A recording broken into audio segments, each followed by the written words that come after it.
Good day, everyone, and welcome to the Copart Incorporated Fourth Quarter Fiscal 2021 Earnings Call. Just a reminder, today's conference is being recorded. For opening remarks, I would like to turn the call over to Mr. John North, Chief Financial Officer of Copart Incorporated. Please go ahead, sir. Thanks. Good morning. During today's call, we'll discuss certain non-GAAP measures, which include adjustments to reverse the effect of certain discrete income tax items, acquisition-related integration charges, foreign currency-related gains and losses, certain income tax benefits and payroll taxes related to accounting for stock option exercises. We provided a reconciliation of these non-GAAP financial measures to the most directly comparable GAAP measures in our investor relations website and in our press release issued yesterday. We believe these non-GAAP measures, together with our corresponding GAAP measures, are relevant in analyzing our results and assessing our business trends and performance. In addition, our comments today include forward-looking statements within the meaning of federal securities laws, including management's current views with respect to trends, opportunities, and uncertainties in our markets, including the COVID-19 pandemic. These forward-looking statements involve substantial risks and uncertainties. For more detail on the risks associated with our business, we refer you to the section titled Risk Factors in our annual report on Form 10-K for the year ended July 31st, 2020, and each of our subsequent quarterly reports on Form 10-Q. Any forward-looking statements are made as of today, and we have no obligation to update or revise any forward-looking statements. So now that we've got the safe harbor language out of the way, I'll turn the call over to Jeff Liaw, President. Thank you, John, and good morning, everyone, and thanks for joining us for a review of our fourth quarter and fiscal 2021. We're pleased with the results for the year, another record-setting quarter on multiple dimensions. We look forward to discussing some of the underlying factors in the business with you as well. The big news, of course, since we last spoke with you in May, has been the emergence of the Delta variant of COVID-19. Nevertheless, we've seen ongoing recovery across the industry, including key measures such as vehicle miles traveled, published by the Department of Transportation, gasoline consumption, and the like. So we're beginning to see the return to normal driving activity, accident volumes, etc., though we note it's still likely down on an apples-to-apples basis versus 2 years ago. Given the growth in our business, nonetheless, our inventory levels, we'll talk about in a bit, are up meaningfully year over year and up double digits versus July 2019 as well. And due to several drivers we'll discuss later on the call as well, our average selling prices, the values we generate for our customers, remain elevated and are in fact at all-time highs. Before we dig in, I wanted to take a moment to acknowledge the Copart CAT team, which has had an active and productive few weeks, certainly. As many have projected over the years, we're seeing more severe weather events with each passing year, and just recently have observed flooding and other severe weather in Germany, in Tennessee, Louisiana, Mississippi, Alabama, and now, of course, Hurricane Ida in the northeastern United States. We're wishing all of those affected in those communities, including our employees, our own team members, the very best in a speedy recovery. Hundreds of us, myself included, were in the Northeast over the weekend, and we have still more Copart team members headed there leading the charge from here forward. We'll discuss the financial implications of these events, of these recent weather events in future quarters, but the first order of business, as always, is to serve our customers and to take care of our own people. Wanted to start with a couple of statistics that we provide every quarter and close with a handful of remarks about the future as well. Our global unit sales for the quarter increased 25% year over year, with a U.S. increase of 26% and an international increase of 18.5% year over year. We continue to see more aggressive COVID-19 measures in many of our international markets than we have here in the U.S., which has caused more of a volume reduction or less volume growth in those markets. Within the U.S., our insurance business grew significantly year over year versus the fourth quarter of 2020. That is the net effect of lower driving activity, increased driving activity year over year, still slightly lower driving activity on a 2-year basis, but increasing claims frequency and increasing total loss frequency as well. Our non-insurance business, which we talk about each quarter, includes dealer consignments, wholesales and charities business, our Copart Direct business, in which we buy cars from consumers, and institutional volume as well. We've historically provided the unit growth, in particular excluding wholesalers and charities, and on that basis, our U.S. non-insurance business grew 17% year over year, including solid growth for our dealer consignment business, despite inventory shortages, of course, throughout the automotive industry. Our strong used car prices or used vehicle prices are driving strong returns and therefore consignment growth across these non-insurance categories. Our global inventory at the end of July increased 21.7% compared to a year ago, and double-digit growth on a 2-year basis as well. That's comprised of a year-over-year increase of 28% for U.S. inventory and a decline of 13% for international inventory, attributable to the COVID-19 measures I described a few moments ago. We are especially proud of the record average selling prices that we're delivering for our customers. The ASP strength is a reflection in part, of course, of market dynamics for used vehicles, but it's also a byproduct of our member recruitment and retention efforts. ASPs worldwide grew 20.7% for the quarter, with US ASPs up 20.6%.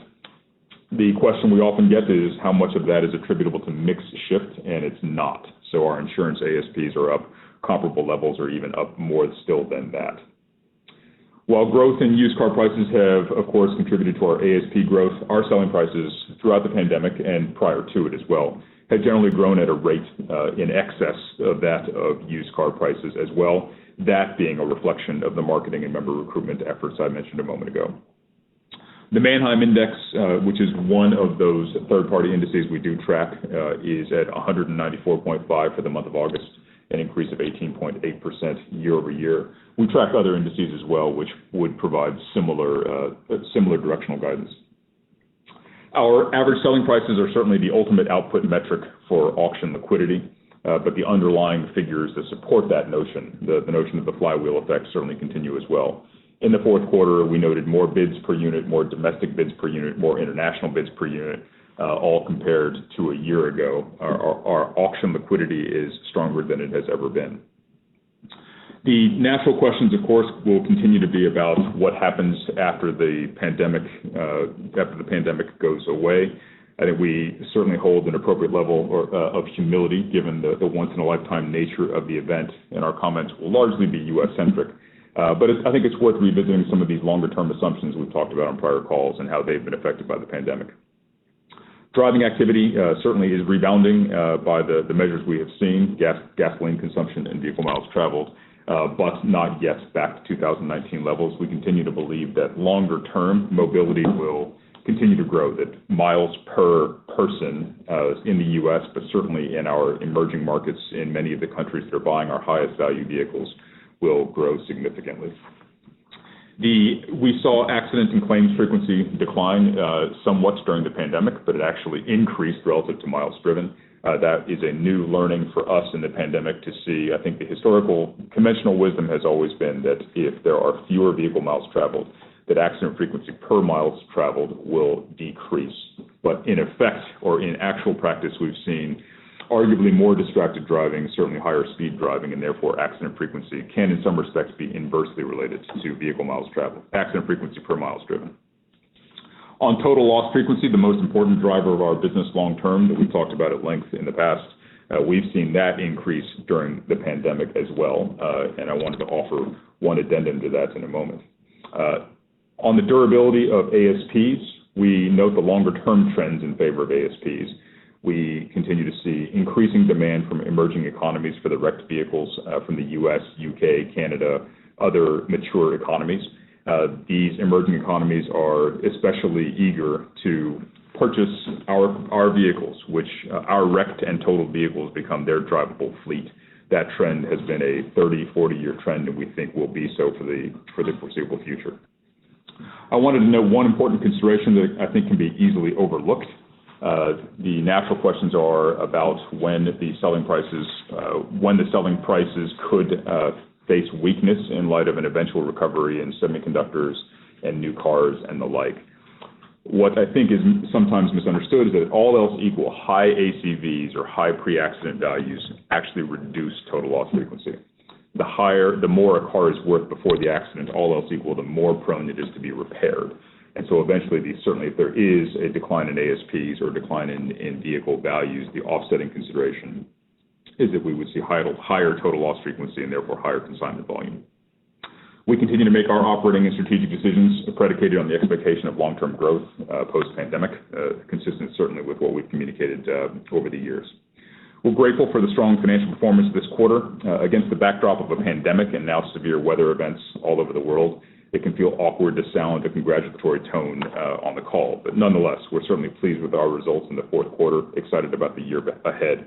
Our business is stronger than it has ever been. The quality of our team, the sophistication of our technology stack, and the depth of our auction liquidity, we think, is yielding better results than ever for our customers. With that, let me turn it over to our CFO, John North.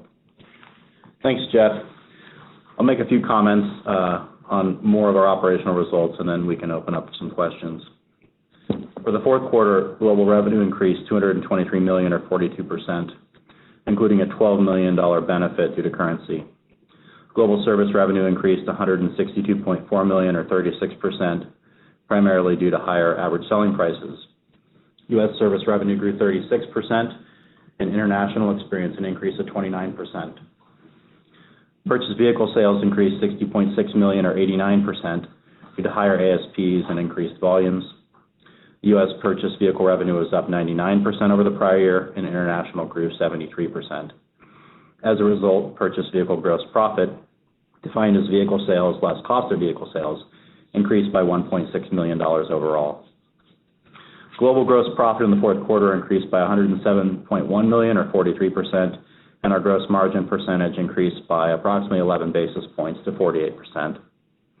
U.S. margins improved from 50 to 51%, driven primarily by higher ASPs, and international margins decreased from 34% to 30% due to a higher purchased vehicle mix at lower margins, partially offset by higher ASPs and cost leverage.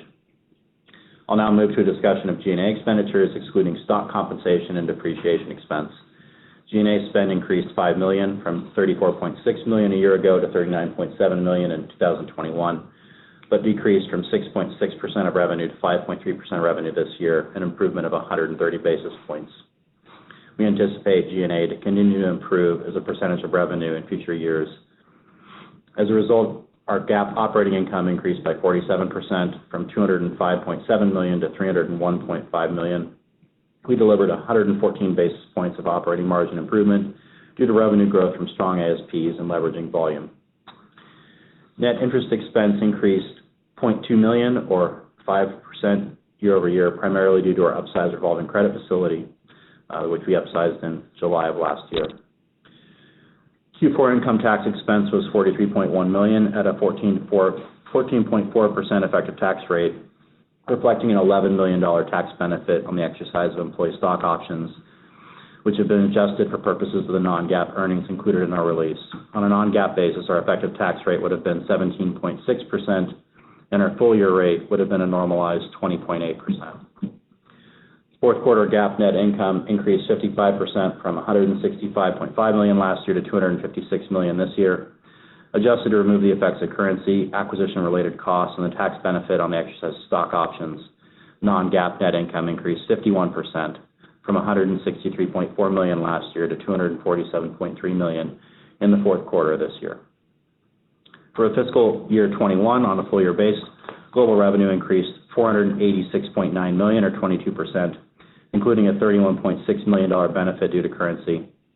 Global gross profit increased $335.3 million, or 33%, and our gross margin percentage increased by 419 basis points to 50%. Operating income increased 39% to $320.3 million, and operating margin improved by 521 basis points. Finally, GAAP net income increased 34%, from $699.9 million last year to $936.5 million this year, and non-GAAP net income increased 45.7% from $610.5 million last year to $889.7 million this year. Now to briefly update our liquidity and cash flow highlights as of July 31st, 2021, we had $2.1 billion of liquidity, comprised of over $1 billion of cash and cash equivalents, and an undrawn revolving credit facility with a capacity of over $1 billion. This is an increase of $570.5 million over July 31st of last year. Operating cash flow for the quarter decreased by $38.2 million year over year to $228.7 million, primarily driven by working capital investments as we increased inventory levels, which Jeff spoke about a few moments ago. We invested $98.6 million in capital expenditures for the quarter, and approximately 76% of this amount was attributable to capacity expansion. For the year, we invested $463 million in CapEx, of which approximately 85% was associated with capacity expansion. We continue to prioritize investing in physical infrastructure above other choices and believe this continued investment is creating a durable advantage in our ability to handle increasing numbers of total loss vehicles and adjacent opportunities in the whole car marketplace. We continue our relentless focus on investing for the future in both capacity and technology while maintaining a conservative capital structure that allows operational flexibility regardless of economic changes or transitory market dynamics. And that'll conclude our prepared remarks this morning, and we're happy to open it up for some questions. Thank you. We'll now be conducting the question and answer session. To ask a question today, you may press star 1 from your telephone keypad, and a confirmation tone will indicate your line is in the question queue. You may press star 2 if you would like to remove your question from the queue. For participants that are using speaker equipment, it may be necessary to pick up your handset before pressing the star keys. One moment, please, while we poll for questions. Thank you. Our first question today is coming from the line of Bob Labick with CJS Securities. Please proceed with your questions. Good morning, and congratulations on fantastic results. Hey, Bob. Thank you. Hi. Yes. So I wanted to start, obviously, really, really strong sales growth, and you talked about inventory a little bit too, but, kind of looking sequentially from last quarter to this quarter on a service revenue basis, service revenues were roughly flat, but yard expenses were up sequentially quite a bit. Is that all inventory build, and is that, is inventory seasonally building at this point, or are there other factors behind it? And if it's not inventory, what are the other drivers between the cyclical yard cost increase on flat revenues? Yeah, fair question, Bob, and that is certainly a healthy portion of the explanation, is that the activity that comes from inventory growth. The fourth quarter is not historically an inventory build quarter for us. We tend to build in the second quarter, in particular, ending in January through the winter, to some extent the third. The fourth quarter is usually a quarter in which we are liberating inventory and preparing for the seasons ahead. This year, in part because of the pandemic effect and in part because of growth in the business, for the reasons we talked about a little while ago, yes, that is a meaningful portion of the driver of yard costs. Got it. Okay, great. And I know you touched on this, Jeff, but just maybe if you could kind of wrap it up in terms of the insurance growth is recovering. How do you put us versus now versus the pre-pandemic levels in terms of insurance activities, and how long do you think it takes to get back to a kind of a normalized rate of driving accidents, et cetera, looking ahead? Yeah, that's the right question and almost an impossible one. My answer might have been different even in June, when the vaccines were rolling out, and I thought that we were on our way to being done with it all, and then the Delta variant emerged, and we've seen, of course, case counts rise again in many of, certainly across the U.S. and in many of our other markets as well. So I think the forecast is, I don't know that we would have a more insightful perspective about the unwinding of COVID-19 than others might. On driving activity, we look to the same metrics you might, which is the DOT data, the gas consumption data. We have certainly information from our insurance company clients as well, which would suggest huge growth versus the fourth quarter of last year, but not yet back to fourth quarter 2019 levels. When that bounces back, the candid answer is we don't know. I would guess it's multiple quarters, though. Got it. Okay, great. And then last one for me. Obviously, Copart dealer cars have been a big growth driver, and you've been talking about it, as such for quite some time. How does the type of car, like the ASP for your dealer cars, compare now to maybe 2 or 3 years ago? Obviously adjusting for the Mannheim Used Car Index. I guess, in other words, are you still selling the same mix of cars you were before, presumably, aged inventory, older cars, et cetera, or have you expanded the mix? And, what does the typical Copart dealer car look like now? I think the quote typical car, as you're describing, looks somewhat similar, though higher ASP and off the cuff, likely even adjusted for the Mannheim Index. in that the natural liquidity pool for us, as you know, from the insurance side of things, becomes a better and less damaged and more valuable car over the years. That's been true forever, as you know. That, therefore, has cultivated a different buyer base, different member base who's looking for a drivable car, and that in turn, that liquidity has benefited us on the dealer side. That trend certainly continues, and I think if you visited some of our yards, you'd be astonished by some of the high-value Range Rovers and European vehicles that you would see on the lots that, at least on their surface, look perfectly good and perfectly functional in many cases are. So it is a gradual shift over time. This is not an overnight shift, but the liquidity certainly has nudged us up market, so to speak, in our Copart dealer business as well. Okay, super. Congratulations again. Thank you so much. Thanks, Bob. The next question is from the line of Stephanie Moore with Truist. Please proceed with your questions. Hi, good afternoon. Hey, Stephanie.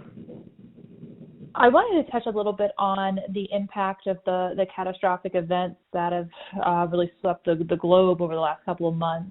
First, some of the pretty deadly flooding we saw across Europe, particularly in Germany, and any impact that had on the quarter or expectations for the coming quarter in that particular, as well as what we should expect in the U.S. And maybe you can remind us, I know there's been a lot of efforts to expand your catastrophic capabilities to make it so, it's somewhat more profitable or profitable, given the situation. So any update you can provide generally would be helpful. Thank you. Sure. Thanks, Stephanie. The significant catastrophic activity had largely occurred after the quarter. So in the United States in particular, we did experience some flooding in the U.S. and in Germany prior. Compared to catastrophic events in the past, these events were relatively modest in absolute size. In terms of catastrophic readiness, I think you posed the question, Stephanie, we have invested massively in this, anticipating more severe weather over the years to come.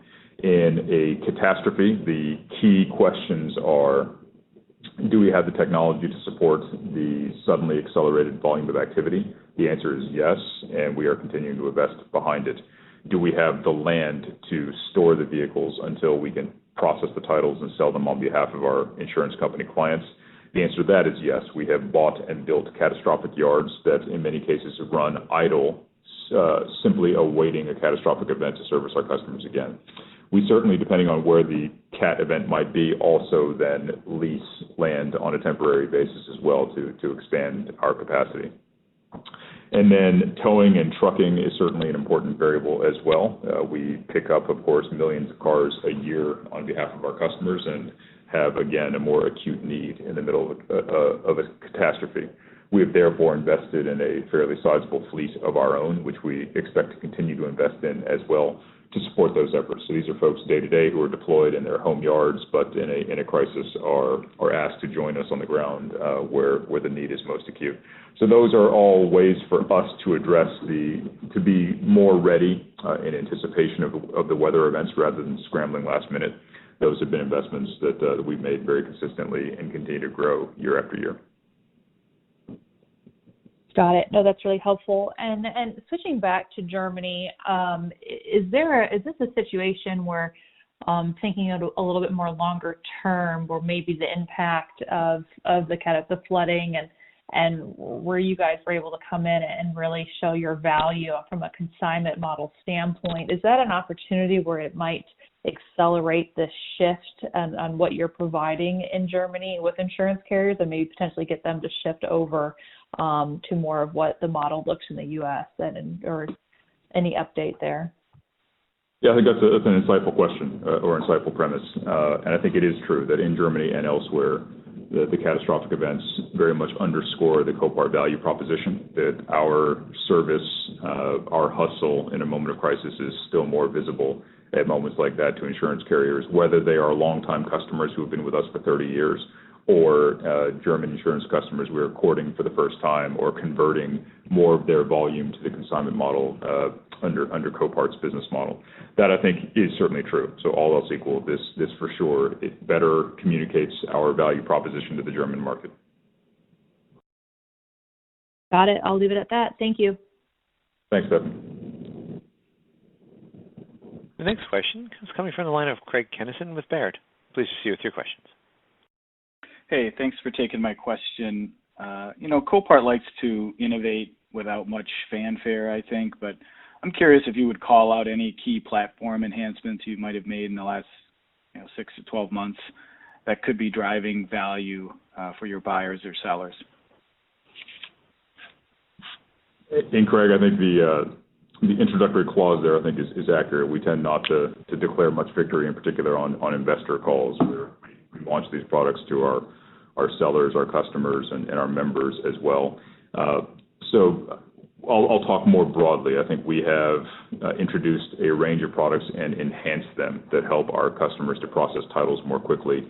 The loan payoff tool we've talked about in the past is better still today than it was a year ago in terms of the lender coverage. Lien cars are an especially challenging title for insurance carriers to obtain, and therefore to allow us to sell the vehicle. And I think our various offerings, loan payoff included in that realm, are better than they ever have been.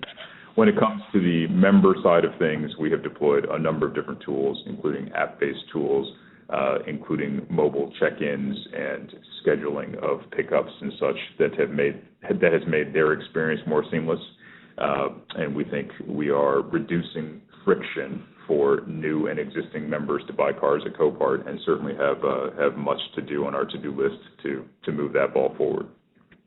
And then lastly, and perhaps most importantly, the auction itself is arguably our most important single platform that we invest in very aggressively to make the experience faster, to make it still more mobile friendly, to let anyone who wants to see and buy and track vehicles at Copart to make that as seamless an experience as possible. Our paid member growth is up very meaningfully year over year, a reflection of our investments in that arena. Thanks. And then we continue to hear stories about the exceptionally high cost of shipping containers, and naturally your business relies on that to some extent. Are you surprised that there's has seemingly no impact from the rising cost of shipping containers on your overall demand? I would think that your customers would have to factor that in. I think that's no effect probably is overstating it. I think the point would be that the offsetting forces have overwhelmed that. So vehicle demand, the member recruitment, and auction liquidity have more than covered it. I think it's also fair to say that when it comes to shipping containers and the inflationary pressures there, that those are much heavier on inbound volume to the U.S., as has always been the case, than it is the containers leaving or the ships leaving the U.S. and going elsewhere. I think those routes tend to be a little less congested, the slots less spoken for. So those pressures, I think, are more modest than they might appear at first glance. That's great. Hey, thank you so much. Thanks, Greg. Thank you. The next question is coming from the line of Brett Jordan with Jefferies. Please proceed with your questions. Hey, good morning, guys. Brett. Question on the vehicle profile. I think Jeff commented that you're seeing less damaged mix over time. Could you talk about sort of what percentage of mix might be run and drive, and then the inverse of that, what percentage of your mix is really sold as crushed car bodies on its metals content, and where you see that metals price environment now? Yeah, to the last portion of your question, which is probably the easiest, certainly metals, commodity metals are rebounding like many underlying physical goods in terms of the prices. Still, it's a small minority of our cars that are sold for pure meltdown value, so to speak, and a still smaller minority of our relevant economics. Right, the car that sells for a few $100s and is stripped of a part or two and then melted down is a very valuable service that we provide to our communities and our customers to eliminate those cars, but not as consequential when it comes to the economics of our business. And then the run and drive mix is a percentage. I mean, obviously with dealer cars, it's gone up, but is it a third or 40% of your volume sold, or less than that? No, so we haven't disclosed that precise mix in the past, and don't intend to do so. But in terms of the run and drive mix, yes, it is a reflection of rising total loss frequency, so that less damaged cars. And I think it's probably easier, Brett, for that matter, to strip the insurance from everything else to isolate that question. But when it comes to the insurance vehicles, yes, more cars are drivable today because a car can be totaled, because a rear sensor, a front sensor, a lane departure warning sensor on the mirror is knocked out and the replacement and calibration is expensive, that yes, there are more run and drive cars as a percentage of the total. Okay. And a quick cash flow question. I guess when you think about the land build-out strategy, I think it was back in 15 or 16, what inning of land acquisition are we in? And when you think about your CapEx expectations, what's the maintenance CapEx number versus the acquisition real estate investment CapEx expectation?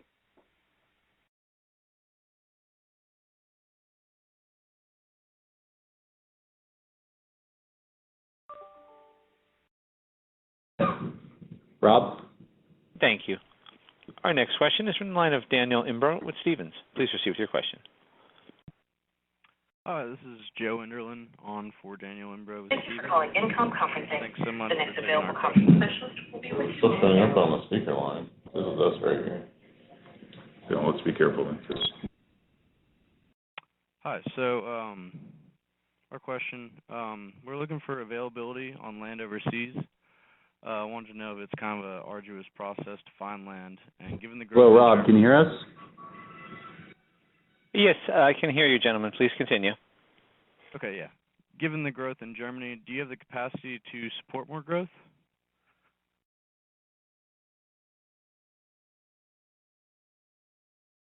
Please stand by. We're experiencing technical difficulties. We'll resume momentarily.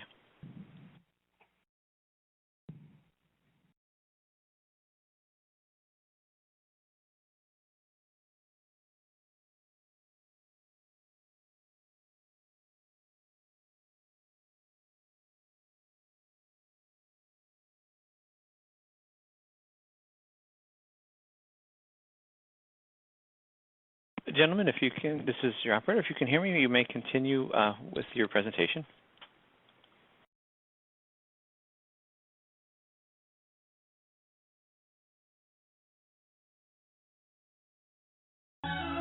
Ladies and gentlemen, please stand by. We'll continue momentarily.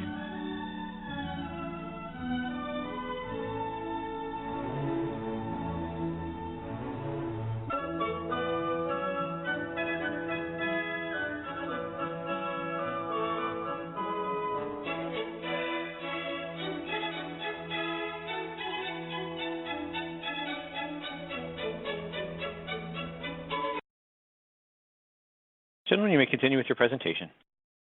Okay, thank you. Brett, apologies. We got disconnected there. Hello? Brett, can you hear us? Hi, this is Joe. Hi, Joe.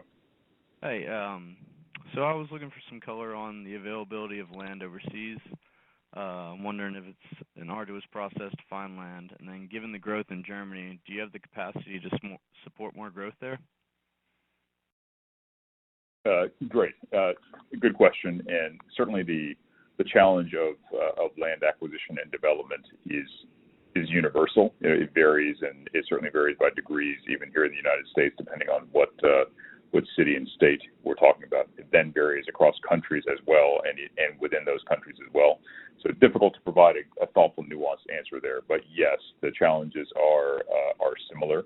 We do have the capacity in Germany to support the business we have, and we have built for growth. But certainly, we would expect to invest more over the years to come to support our ongoing growth there. There is lead time to do so. So you've heard us tell the stories here in the U.S. in the past in which we would buy a parcel of land in California, for example, that we've been pursuing for 20 years. We don't expect that severe a lead time in these markets, but it does take time to identify, to permit, and to develop the land before we can operate on it. Great. And then as a follow-up, what about Spain or other markets? Do you have capacity there? Same answer. Yes, we have the capacity to serve the business today and for near medium-term growth, but also that we intend to and will invest more still in it to support our future business there. Great. Thank you so much. Thank you, Joe. Thank you. The next question will be coming from the line of Chris Bottiglieri with Exane. Please proceed with your questions. Hey, guys. A couple questions for me. So the first one is, one of your salvage competitors spoke to inflation and towing cost. Have you seen this at all? Can you give us a sense for the sensitivity of yard ops to towing cost and what type of impact this could have on operations growth? And then historically, when you've seen periods of inflationary towing cost, like what extent have you been able to pass that through to sellers would be helpful. Got it. Well, inflation, perhaps to generalize first, is always a consideration in our business. And in different years, there are different inflationary inputs for our business. In many years, of course, it's been healthcare, fuel, and other such commodities. Today, yes, somewhat more acute for all the reasons you're reading about in the popular press already. We're comfortable we can manage that inflation and continue to deliver operating leverage in our business. So in short, towing costs are a significant portion of our costs at the yard level. So they certainly do matter to us, but we think it's manageable, and we haven't proactively raised it as a consideration this quarter because it's just part of the business, as is labor costs, healthcare costs, power and utilities and so forth. It's part of what we do. Gotcha. Okay. So that sounds like you do a lot of like logistics services for your insurers by managing the towing and all of that. Is there an opportunity to do that on the container side, like or shipping side or ocean freight for your international buyers? Like who are the international buyers? They tend to be smaller, one-off consumers or small businesses, or are there wholesalers that are managing this process for them? I guess what I'm wondering, trying to get at, is there an advantage to use your scale to be able to get better shipping rates on behalf of your customers, or is there not a way to arbitrage that market? Just kind of curious how you think about that. Yeah, I think there's a healthy distribution of buyers. So in some cases, pure one-off buyers who will literally buy one car and then disappear. And there are others who make it their business and buy hundreds, in some cases thousands of vehicles to rebuild and sell in their native markets. We have experimented and dabbled certainly in international shipping over the years. There is a healthy ecosystem that emerges, of course, around a business of our size. Other folks who do ship, who do aggregate vehicles, who do marshal them on behalf of buyers. So it's something we would continue to evaluate, but there's a robust enough and healthy enough ecosystem around us that has never been a barrier to auction participation. Gotcha. Okay, then just quick housekeeping one. It looks like you did a small acquisition this quarter, $5 million or so. Like I'm not sure if it was proceeds for past acquisition or something, but anything you could shed color there would be helpful. Yeah, it's a small regional provider in our space that we've had a relationship with years and bought it in the Midwestern United States. Gotcha. Okay, that's helpful. Thank you. Thank you. Our next question is from the line of Ryan Brinkman with J.P. Morgan. Please proceed with your questions. Hi, thanks for taking my questions. How much of the increase in transaction prices do you think is driven by the rise in used vehicle and crushed auto body prices, which would have, of course, or could have, of course, cyclically decline after having experienced such a large run-up, versus how much of the increase in transaction prices do you think is being driven by, your member recruitment or other company-specific efforts, which could prove longer lasting? And then also, I think it's difficult to make such projections, but I'm just curious about the extent to which you think or estimate or handicap that the increases in used vehicle and commodity prices that we've seen may actually be partly structural in nature rather than cyclical, given fiscal or monetary policies, and that whatever level we do cyclically decline to might in fact prove potentially higher than where we stood pre-pandemic. Sure. I think you've got probably 8 questions nested in there, but we'll try to tackle them. On the question of ASPs and what is driving their growth, the third variable I'd add to your list, in addition to, I think first you were citing the market dynamics in used vehicles today. Second, you're citing our member recruitment, retention, expansion, and experience. The third variable I'd add to that list is total loss frequency. That as carriers total more cars, as they total newer and less damaged vehicles, that has a healthy effect on ASPs as well. So the latter two I would describe as durable, long-term secular forces. The first, I think, is an open question. I think that all three have mattered a lot over the course of the past year. The first question on to what extent the vehicle values are cyclical or reflections of more secular structural forces, I think is a fair question. I don't know that we have an especially enlightened perspective on that. I think some of it for sure is here to stay. Perhaps not all of it. Now, how the semiconductor universe and the new vehicle universe, et cetera, how those forces unwind or how they rebound over the course of the next 6 to 24 months, I think is I don't know that we have a different perspective on that. Okay, very helpful color. Thanks. And then just last question is what the latest is that you're seeing in terms of the recovery in miles driven. LKQ has made some comments recently about how while miles driven is recovering, the distribution of when people are driving throughout the day is different, less centered around commuting hours, meaning less congestion, which can result in, accident frequency maybe not recovering in a linear fashion along with miles driven. Just curious what the latest that you're seeing there might be. I think the latest data, June, July, August, would suggest ongoing recovery, and certainly now as the Northeast goes back to school, also post-Labor Day, we're seeing a recovery, but not yet back to 2019 levels. I don't know that we have a finer resolution on that question than you would, right? We're looking at the same underlying data. As for the distribution of driving hours, I think we've seen a change both in when people drive and where they drive to, so less commuting, much more retail, much more recreation, I think, in some cases, as folks have avoided airlines and such. Now, that has, frankly, yielded, in the end, higher accident frequency than I think had been predicted going into the pandemic, right? If you told folks that vehicle miles traveled would go down by X percent, I think the conventional wisdom is that the number of accidents in the absolute would go down by more than X percent. And in fact, it has gone down by significantly less than X percent, a reflection of higher speed driving, more distracted driving, and the like. So even though the congestion, I think, has been appreciably less than it once was, I think that has not yet yielded the effect you just described. Very interesting. Thank you. Yep. Our next question is coming from the line of Bret Jordan with Jefferies. Please proceed with your questions. Hey, guys. My follow-up question got lost in the shuffle earlier. It was cash flow. When you think about your CapEx in the last 5 or 6 years of real estate investment, what inning are we at in building out the North American real estate?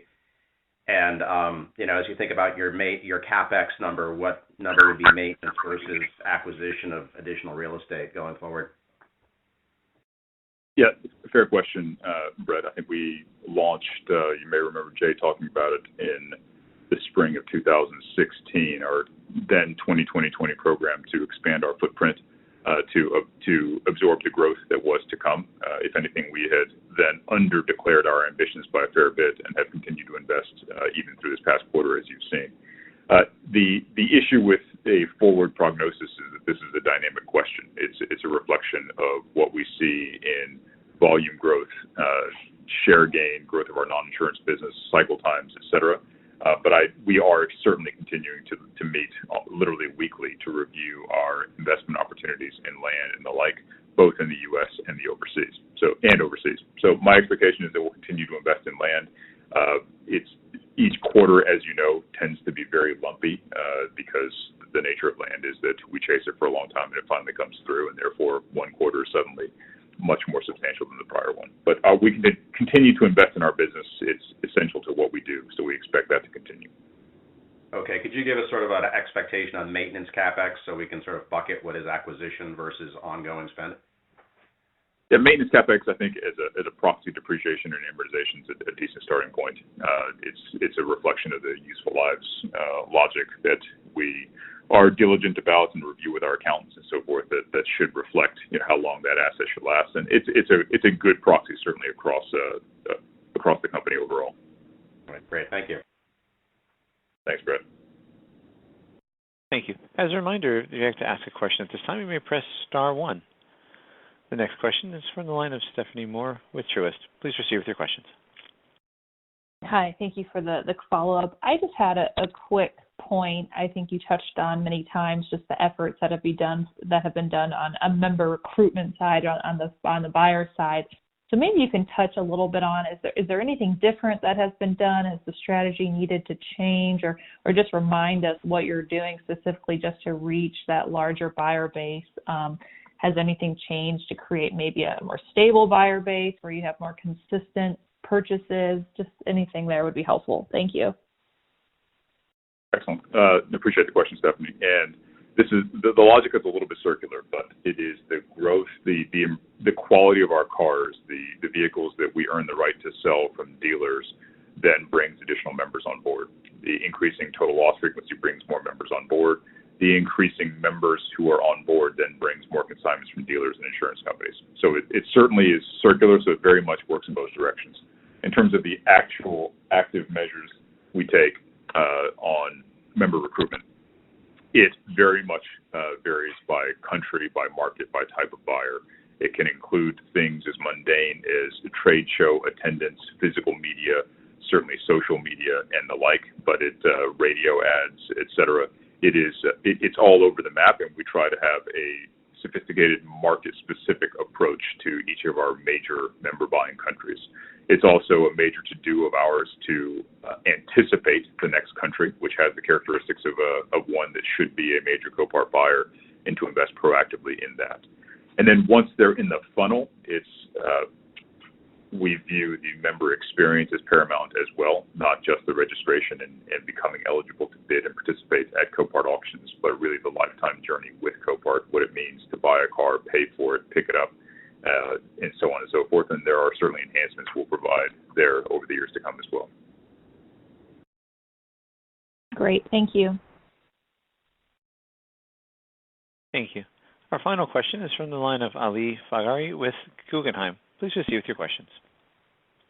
Great. Thanks for taking my question. I'm wondering about the impact of these CAT events on your margins. In the past, you talked about upfront costs related to towing and land, and you've seen kind of a pretty sizable margin impact initially before you actually sell those incremental total loss vehicles.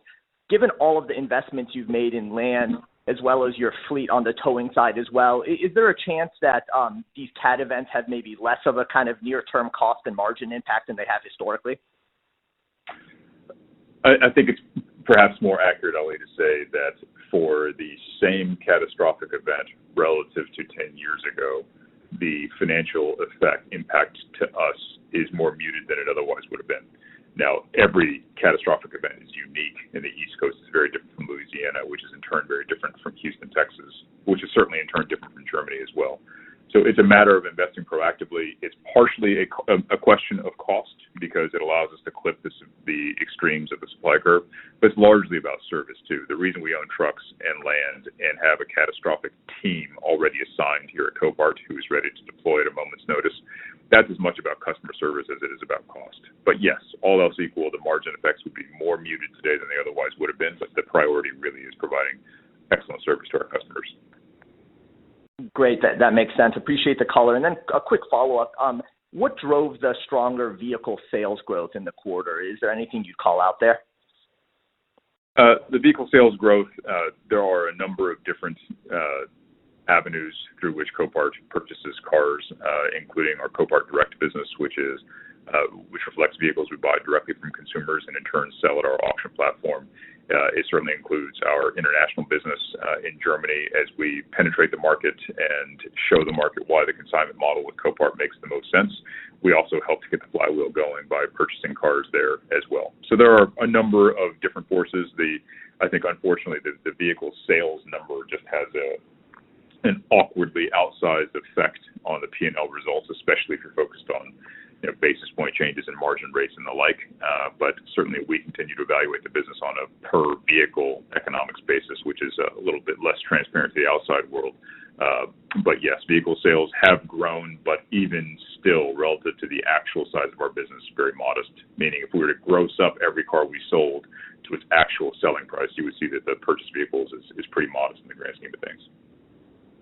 Got it. And one final question, if I can squeeze it in. I'm sure you do a lot of work on this internally, but any insights about what your market share currently may be within kind of the insurance business on the consignment side versus your primary competitor? I know this industry has historically been viewed as a duopoly, but it's pretty clear that Copart has taken share over the last, call it, 5+ years. So I'm curious if you have any kind of numbers that you would put around your market share versus your main competitor. Thank you. No, appreciate the question. I don't think we could provide an absolute number or an estimate of our market share. We certainly do know that our customers have alternatives, and we act that way and invest and operate that way as well. Our market share gains, which you just described a moment ago, a reflection of some of the things we talked about on the call, including catastrophic readiness, including auction liquidity and day-to-day service, including the technology stack, our member experience, et cetera. So over the years, we certainly have grown our market position because we take it that's one of our key aspirations as a business, and we hope to do so in the future as well, but not in a position to provide an absolute estimate. Great. Thanks, Jeff. Thanks, John. Thanks, Doug. Thank you. At this time, I will turn the floor back to management for closing remarks. Okay. Well, thank you, everyone, for joining us for the fourth quarter. We'll talk to you in a couple of months after the first quarter of fiscal 22. Thanks, everybody. Ladies and gentlemen, thank you for your participation. This does conclude today's conference. Have a great rest of your day.